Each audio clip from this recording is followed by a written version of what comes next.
The year was 2412. Earth had long shed its image as a small, significant world in a far corner of the galaxy. Over the centuries, humans had proved their worth in many ways, often surprising the ancient species who had doubted them. Earth had become the heart of a vast intergalactic alliance, bringing together hundreds of species, each with its own culture and history. But with power came responsibility, and as the tensions between the galactic empires grew, so did the danger of war. In the grand shining halls of the Galactic Assembly, the air was thick with whispers.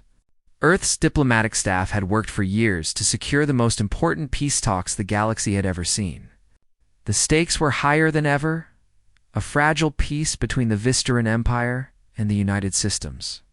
If the talks failed, the galaxy would be plunged into a war that could destroy everything. Among the gathered diplomats and officials, one person stood out more than anyone else. Lyra, the Vistaran ambassador, was known for her beauty, intelligence, and ruthless precision. The Vistarans, an ancient species, had ruled much of the galaxy for centuries. They were a powerful, almost untouchable race, with their long, slender bodies and piercing eyes that saw through lies and deception. Lyra was their face on Earth, their representative in the peace negotiations. And she was, by far, the most intimidating person in the room. While others mingled and exchanged pleasantries, Lyra stood alone, her presence commanding respect without a single word. Her sharp gaze scanned the room as if calculating every move, every interaction. She was as much a part of the ancient Vistaran tradition as she was a symbol of their power, and her reputation for being unapproachable only added to her mystique. But there was something about the way she carried herself that made every movement. Every glance seemed deliberate. It was as if she knew something the rest of us didn't. And in that moment, as I stood on the edge of the room, trying to blend in with the other diplomats, I couldn't help but feel small, insignificant. Just another cog in a giant machine? I was a junior diplomat, nothing special in the grand scheme of things. I had spent years working my way up, navigating the complex politics of the Intergalactic Council, but in comparison to Lyra, I was nothing. No one knew my name. No one cared to remember it. I was just a face in the crowd, serving as a liaison between the human delegation and the other species. As I stood there, watching the conversations unfold, I couldn't help but feel the weight of the moment.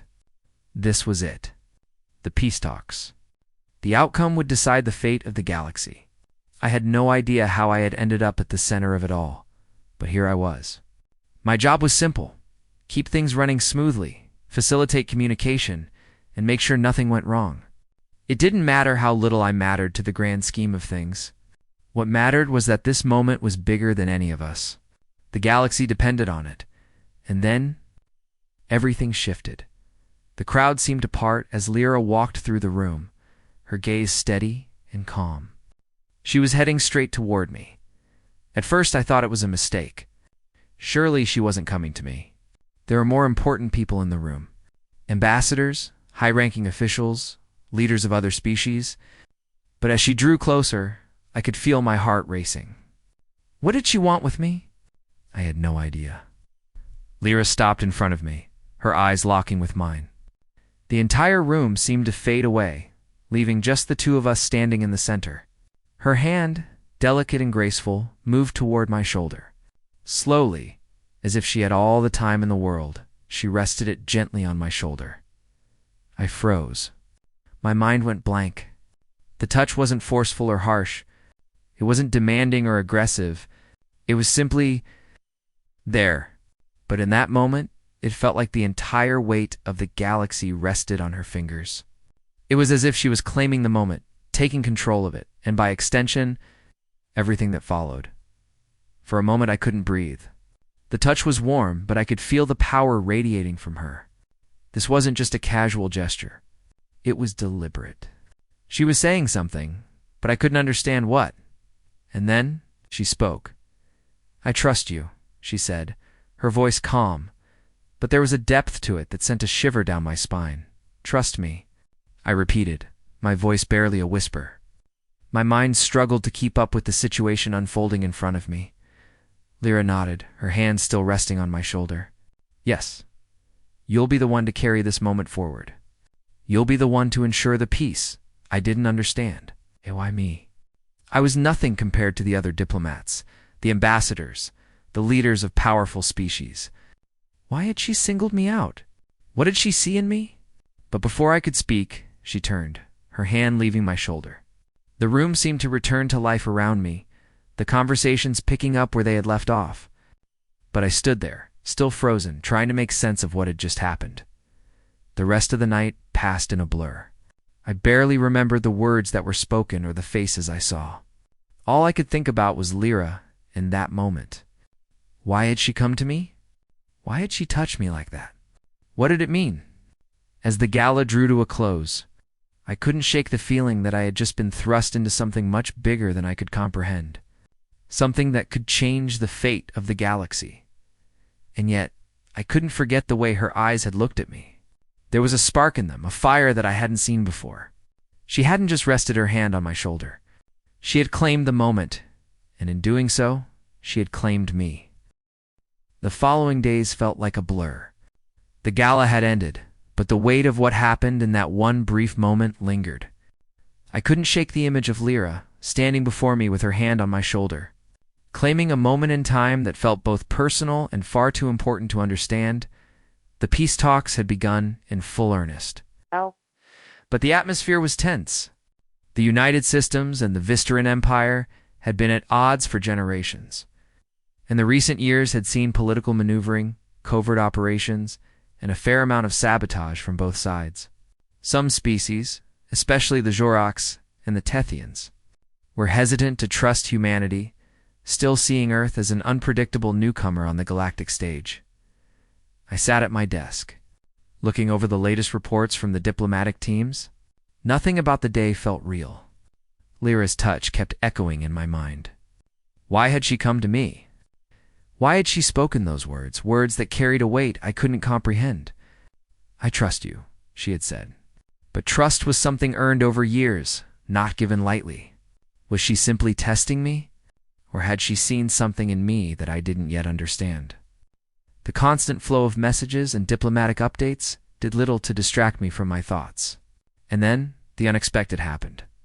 It was the fourth day of the talks. Tensions had risen to the point where we had been forced to hold emergency meetings with the Vistaran delegation. Rumors had spread that there were factions within the Vistaran Empire, ones that wanted to see the peace negotiations fail. Sabotage was suspected, and the stakes had never been higher. If the talks collapsed, the galaxy would be plunged into a war that would devastate millions of innocent lives. The council chamber was abuzz with heated arguments. Representatives from different systems raised their voices, accusing one another of underhanded tactics. The tension was palpable. Everyone was on edge. I watched from the back of the room, unsure of what my role was. But then, I caught sight of her Lyra. She was standing across the room, her expression calm as always, her eyes fixed on the proceedings with an intensity that made it clear she wasn't just observing the drama unfold. She was analyzing it, calculating the next move. But it wasn't her presence that drew me in this time. It was the sudden, unmistakable signal that came from my communicator. A flash of red, followed by an urgent message. Sabotage detected. Alert. Highest priority. My heart skipped a beat. A breach. A clear indication that the peace talks were under threat. I had seen these kinds of messages before. It was a coded alert meant for the top diplomats and security personnel, indicating a threat to the talks. I glanced around the room quickly. Everyone seemed distracted by the heated debates. But I knew I couldn't ignore this. I slipped out of the chamber, moving swiftly down the hall toward the secure rooms where emergency responses were coordinated. It didn't take long for me to find the message's source. It was a hidden communication relay tucked away in a quiet corner of the complex. I activated the encrypted console and began running a diagnostic. What I found shocked me. The sabotage was not just an isolated incident. It was part of a coordinated effort. Several key representatives, those closest to the Vistaran delegation, were being manipulated by an unknown party. It was clear now. Someone wanted these peace talks to fail. and they had already begun to sow the seeds of distrust. I contacted the security teams and initiated a lockdown, alerting the highest-ranking officials. But as I tried to formulate a plan, something unexpected happened. The door to the secure room opened, and standing there was Lyra. She stepped inside without a word, her eyes scanning the room, taking in the situation in a heartbeat.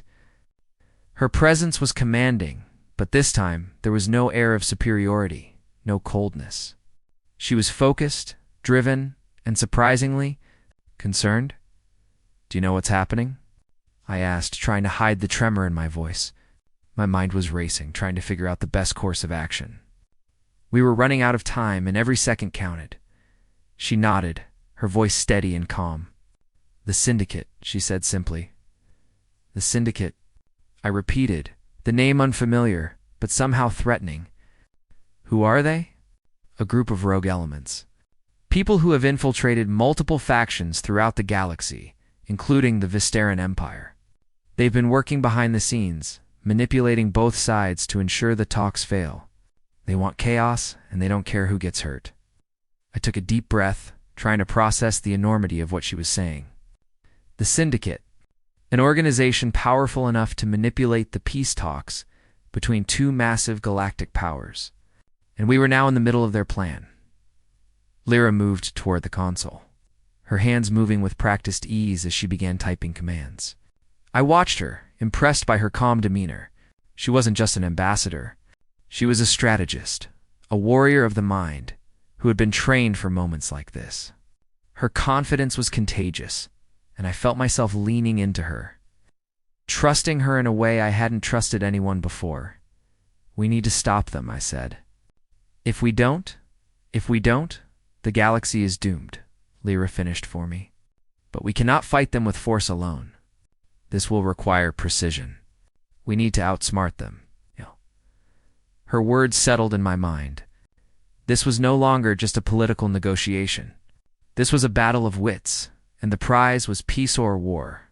And for the first time since the talks began, I understood why she had trusted me. I might not have been an expert diplomat or a seasoned strategist, but I had something the others didn't: an understanding of human ingenuity, of adaptability. "We have a plan," I said, standing straighter, finding my resolve. "I can get the information we need. I can find the Syndicate's agents and expose them before they can act." Lyra's eyes softened for just a moment, a flicker of something deeper than mere professional respect. "You don't just talk about doing it," she said. "You act." I nodded. "Let's act then." Together we moved quickly, coordinating with the security teams and isolating the agents who were working with the Syndicate. As we pieced together the puzzle, it became clear that the conspiracy was far more extensive than we had initially thought. Every decision, every move the Syndicate made was calculated. They had people in high places, influencing key figures, making it nearly impossible to discern who was truly on our side. But as the hours passed, and we worked side by side, I began to see what Lyra had known all along. Humanity had something special. The Vistaran Empire was ancient, powerful, and wise, but humans had a resilience that no one else could match. When it came to facing impossible odds, when it came to thinking outside the box, no one did it better than Earth. And it was that unique trait that would ultimately lead us to victory. By the time the talks resumed, we had already neutralized the Syndicate's agents, ensuring that the peace talks could continue without interference. We had saved the galaxy, or at least the possibility of peace. But as the day came to an end, I couldn't help but feel that the battle was far from over. Lyra's hand on my shoulder, the moment she had claimed, now felt like the beginning of something much larger. The peace talks were only the first step, and as we moved into the final phase of negotiations, I realized that this moment, this struggle had marked the true beginning of humanity's place in the galaxy. The final stage of the peace talks had arrived. The galaxy held its breath. A fragile calm had settled over the assembly hall, but underneath, the tension was palpable. It had been days since the sabotage was thwarted, and the Syndicate's agents were either captured or neutralized. But the peace agreement was not yet signed. There were still lingering doubts, unresolved issues. In a long history of distrust between the United Systems and the Vystaran Empire, I stood in the back of the Grand Hall, watching the representatives from various species take their seats. The Vystaran delegation sat at one end, their powerful presence dominating the room. Lyra was there, seated among them, as poised and focused as ever. But something had changed since that first moment when she had rested her hand on my shoulder. We had become partners, allies in this fight for peace. The human delegation, once cautious and uncertain, now stood tall, knowing that we had not only exposed the syndicate, but also taken the first step toward reshaping the galaxy's future. It was a moment of great pride. But I still had one question that haunted me. What did this all mean for Lyra and me? As the discussions began, the familiar faces of diplomats from various species turned their attention to the matter at hand. The final draft of the peace treaty was being discussed in detail, but I noticed that Lyra kept her gaze on me more than once during the proceedings. Every time our eyes met, it felt like a silent conversation between us, one that spoke of everything we had shared over the last few days. It wasn't just about politics anymore. There was something deeper, something unspoken. And it grew with every passing moment. The talks were a slow, methodical process. There were heated exchanges, moments of silence where diplomats studied the terms of the agreement, and then more negotiations over minor details. But through it all, I could sense that something was shifting. The momentum had changed. The galaxy was on the verge of something new, something incredible. And humanity had played a key role in it. Finally, after hours of discussions, it was time to vote on the treaty. The room fell silent. The representatives from each species stood one by one to cast their vote. Each word carried weight, each gesture filled with meaning. There was no turning back once the treaty was signed.